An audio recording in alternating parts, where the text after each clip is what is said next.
The Truth About Death, taken from Easy Death by Samraj. It is commonly said that human beings do not know about death, since nobody has come back to tell them about it. Of course, this is false.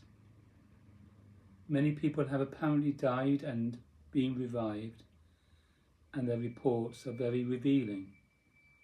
Likewise, many reliable individuals devoted to one or another form of spiritual practice have enjoyed and subsequently communicated about the subtle and beyond the subtle, the transcendental aspects of human existence, all of which relate to the process of death and one's destiny beyond it. What people truly mean when they say they do not know about death is that they do not know exactly what will follow it in their own case. Yet, the generalized presumption of no knowledge about death only provides an emotional excuse for avoiding the inevitable confrontation with the reality of death and the necessity that one study it and prepare for cooperation with its process. The process of death, like all the common events of human experience, is clearly available for you to observe in others and to study as a common as well as a personal psychophysical event. You can and must prepare for that event, even as you normally prepare for other great events, such as childbirth, or an operation or a test of knowledge and skills relating to a profession. Just so, like every human individual, you have many experiences during your lifetime that clearly duplicate at least some of the psychophysical aspects of the death process. These include the regular act of going to sleep, the experiences endured during periods of illness, and, if you are involved in spiritual practice, the progressive revelation enjoyed via a lifetime of meditation. Also, many people are given remarkable experiences that reveal and demonstrate to them the actualities of the death process.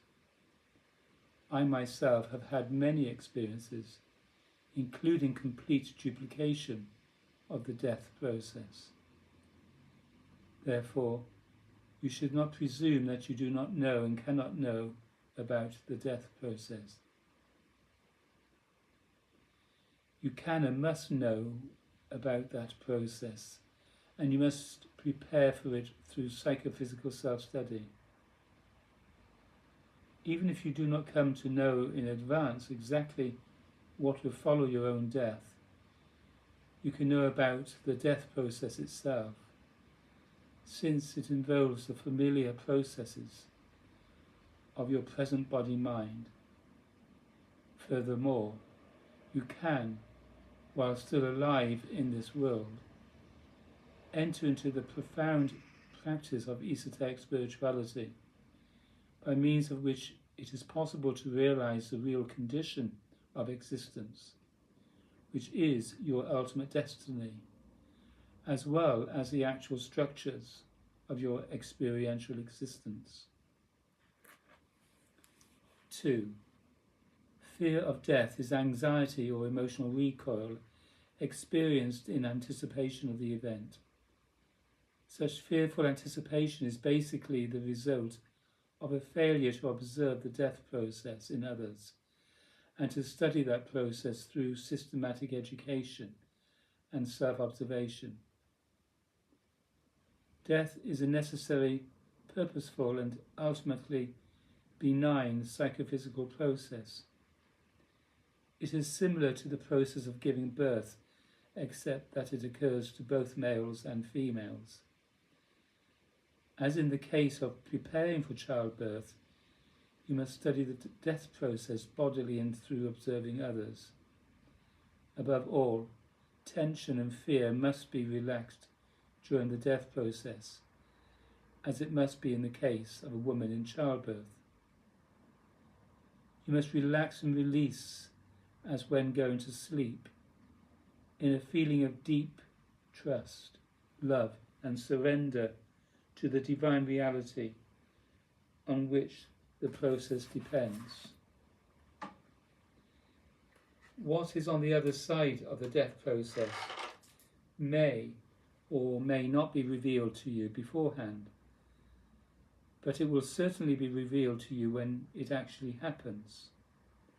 Therefore, your only responsibility is to study, prepare for, and rightly engage the death process itself, much as a woman approaching childbirth studies, prepares for, and rightly engages the birth process. In the process of birth, the newborn enters this world via the lower bodily organs of the mother. In the process of death, the living being optimally enters a new circumstance via the crown of the head of the dying body, which, in effect, is the mother of the transitioning being. Therefore, learn how to cooperate with the death process as a natural event leading to this end.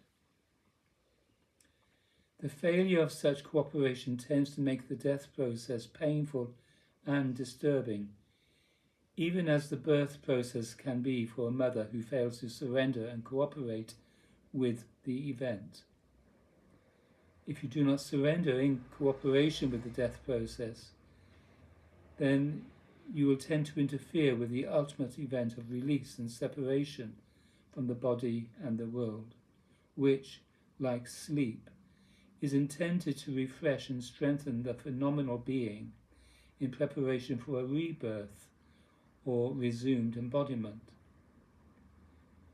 Resistance during the actual death process makes the necessary transition difficult, and you may thereby force yourself into a pattern of psychic withholding, whereby you remain fixed in a ritual of illusory and frustrated association with past experiential aspects of the now receding body and world. In that case, attention does not pass freely to the crown of the head and beyond, but it becomes locked in dreamlike associations with memories, vital associations, and various aspects of experience in this passing body and world. You should prepare for death as a process of complete surrender and release of all physical, emotional, and mental clinging to the present body-mind, its relations, and this world. Your death should be a complete release of this moment, of this present school, and a complete relinquishment of the present design and content of your conditional self. You should fully consent to die at the moment of death, and so be released toward what is new and awaiting you above and beyond the realities of the present body-mind. Your ability to do this will be either enhanced or limited to the same degree that you are able to surrender while alive in the divine love bliss consciousness that is real God. Therefore, in order for death to be an ecstatic transition for you, you must not only study and prepare for the specific and terminal process of death itself, but while alive, you must also devote yourself to an ecstatic or ego-transcending way of life.